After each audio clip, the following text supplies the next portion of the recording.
we're talking about positive things here, and that is the current state of World of Warcraft. And how War Within is basically got us back to falling in love with this game. And it's weird because it's not about...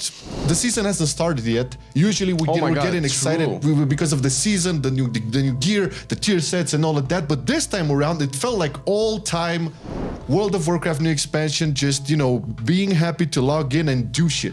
Well, they did take their sweet time in prolonging the off-season period, which some people may not agree with, but we will tell you why this is one of the best decisions they could have made.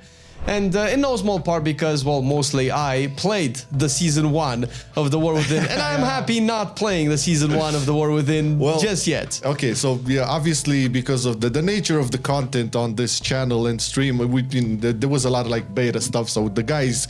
and Arja as well, because she was there, I think, in almost all of the dungeons. Oh, yeah. You know, a lot of beta testing, Mythic Plus and all of that. But to be fair, like, apart from a couple of bosses you did on the raid testing... Yeah, it's like 3 bosses or 4, I think. Yeah, so there wasn't that much on that front. But in terms of, like, the Mythic Plus and all of that, We've done it all. Literally from zero to hero. Literally! From the affixes you've had in Dragonflight to the affixes you're never going to see ever again to the affixes that you will see eventually unless we did it. Hopefully, you know, that will not paint or throw in a wrench in what has been at least 2 wonderful weeks of World of Warcraft. Now, what we saw in, you know, the comments on our videos and stuff, granted, we didn't really do an actual video regarding the state of WoW, but I think the general perception and reception of War Within is no short of amazing. It is very positive for sure, and we could probably draw a line after, let's say, Season 1 kind of reaches its end to, you know, analyze the whole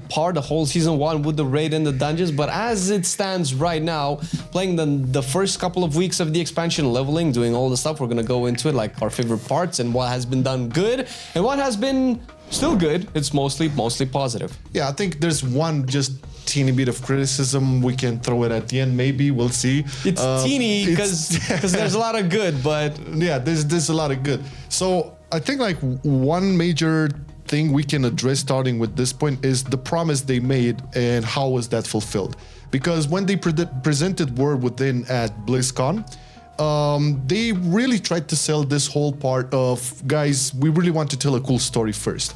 And did they deliver on that? We don't know. Okay, so we don't know what's going to happen, but the starting off point, like when we got into the War Within and, you know, started leveling, and then we got to the second week and so on and so forth, I think the start is basically a first part of what they would have been promising of delivering. So to give you a context, like me and Flame, we really wanted to care about the story of care once again about the lore, right? I think since the end of BFA, when we started to actually kind of drip off a little bit with the Nylothot JPEG, that's when the signs were like, dude, what's going on? No. Yeah, so we wanted to get back into that because, you know, we're super geeks on that front. You know, both of us have like tons of books and comics with like the old stories and stuff, and we wanted to get back in that. Yep. Now, granted, there's still a lot of things that could be done, but we're not going to focus on that right now. The thing is, I was given a context, it's been a very long time since I had the urge to log in back to WoW just to carry on doing some new stories. He's actually chained to the table right now, so he doesn't rush home and then play I just cannot wait to get back. Because, yeah, you play a lot on stream, obviously. You know, Mokti plays all the goddamn time. I don't know when the fuck he sleeps and edits and stuff. He sleeps?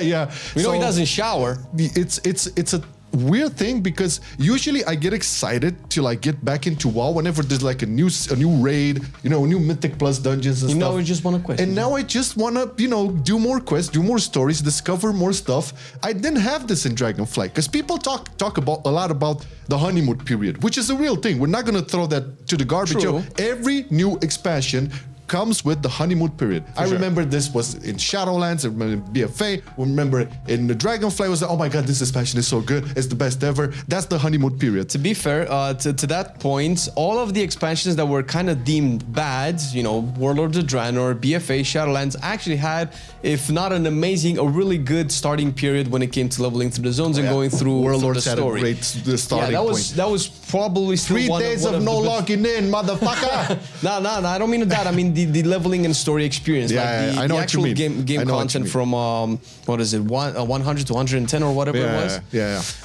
That was actually really good. You know, the end game, the implementation of the systems later on. That's when, you know, some of the bad expansions kind of trailed off, and you know, we know the history. But there are a lot of things that are going to make World Within great, and a lot of things that make it good now, and a lot of reasons why we actually enjoyed playing this time around, and what keeps us coming back. It's weird because when you think of us, like, you know, judging it from the content that we do, it would appear that the most enjoyable thing for us is doing keys and progressing the raid. It's actually, you know, not really. I mean, we love it, but it was, and this was such a breath of fresh air. And I can imagine this was the story for a lot of folks, actually, because a lot of people went on to like play the game as Blizzard intended for the last couple of years, which is very seasonal, very okay. Once every couple of months, you get to do new things and compete. That was it. But there was not really a chill out, just, you know, being in awe with everything that's happening in the game, because it is a game at the end of the day, and it's a freaking shame that this universe, this whole big, humongous, you know, map of things to go to, and you have all of this previous expansions that you had that sense of wonder, you had that sense of, oh my god, I cannot get back in to like start leveling an alt or discover this or do that. It's what they did now is basically added the soul back into WoW for this beginning of the expansion. I didn't feel the soul in Dragonflight. I didn't feel the heart. I didn't feel the connection. Now, one thing, and there's a lot of things, but for sure, this is we can take them one at a time. Yeah. For me, like the one thing that was very, very intriguing, and it was pure love from my end, was they actually went into the route. This is gonna sound a bit exaggerated, but hear me out. They went onto the route of The Witcher construction, in the sense that the side quests from The Witcher are potentially sometimes even more interesting than the actual story, some of them. But regardless of all the side quests, they're all kind of linked, and they all feel they're part of this bigger story, or at least what you're doing in the current context. This hasn't happened in Dragonflight. I didn't feel that in Dragonflight. So talking about honeymoon periods or whatever, again, I realize that is a thing, and we're probably living it as we speak. But one major difference between Dragonflight, I'm not even going to talk about Shadowlands and BFA. Okay, we will just forget about those, erase them. No, but just purely out of the fact that you went through the major campaign, and then, you know, as you do when you level up, you maybe pick up a random side quest or two. That's what I did. Yeah. And once I got into it and started reading the text and seeing the little stories and characters, I was hooked. I was like, oh my god, I need to pick up more. This is really cool. Let's actually talk about that, because I think this is probably one of the biggest factors that pulled us in, and probably more people like it, is the questing and the comparison to Dragonflight. Because we talked about, I don't know if it was in a previous podcast or in a previous video, we talked about the leveling experience, and in Dragonflight, I actually felt like I was back into WoW, and it gave me that vanilla-like wanderlust feelings, like, oh my god, it's a whole brand new world and stuff. And it was really cool, and the first few zones definitely capitalized on that, but the side quests were not all there. So if we're gonna put them side by side, the War Within and Dragonflight, the War Within are essentially all side quests belong to a living world. Everything makes sense. All of the side quests are kind of like filler story to the main campaign. They actually go into why certain characters are motivated to do what they do.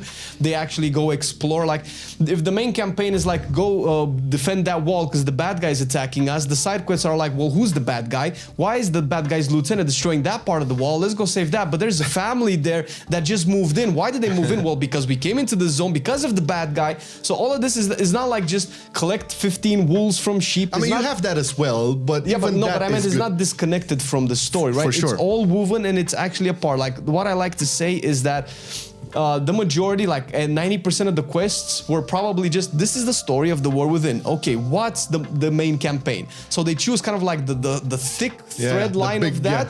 And then it's like, okay, then all of this that can still be main campaign, we're just gonna, designate it as side quests. So that made it feel like the world actually is alive, like things matter, like little villages matter, the delves matter because, going into the waterway and ringing connected to quests as well. Yeah, they like you're not forced to do the delves, but as you do the quest, you're like, oh, to enable this thing so we can get those golems to fight Xalatath that you actually use in the fight with Xalatath. Yes. So it all comes around in circles. So it definitely, like you said in The Witcher, it feels like it's I want to say it actually goes above and beyond Witcher, where it builds to the main story. Like I'm just talking about I don't know if it's the latest chapter, but the one when you go in Ringing Deeps and you do the golem stuff. Yep.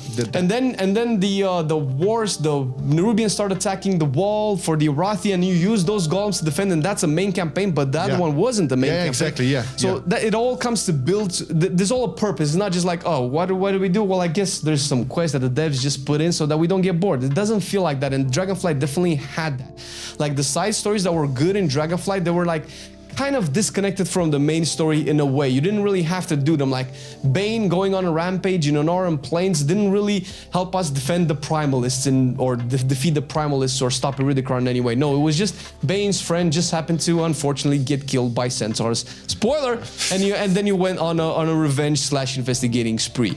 So that's why it keeps us like, because it actually feels like, oh, I wonder what they're gonna do next. Why is that person there? That's the reason why I get up in the morning and instead of coming to the office, I'm like, maybe I can log in a little bit a while, because what else that's is such there? a high school experience for me. It's like that's the only time I was like, I got to do, but might have. When is the last time we got a chance to have this feeling? And honestly, I feel like most of the player base, like that are similar to us, like really was thirsty for something like this. Priest said something that really made it feel sense. Like we're so used to like skipping everything, like playing the next thing, and I feel like a lot of people still do that. And it's now the game doesn't tell you that you're actually missing out on a lot. For now, it made sense because it was just like fluff content. The writing of the story wasn't that great where you felt like you wanted to read, but now you're actually doing yourself a disservice.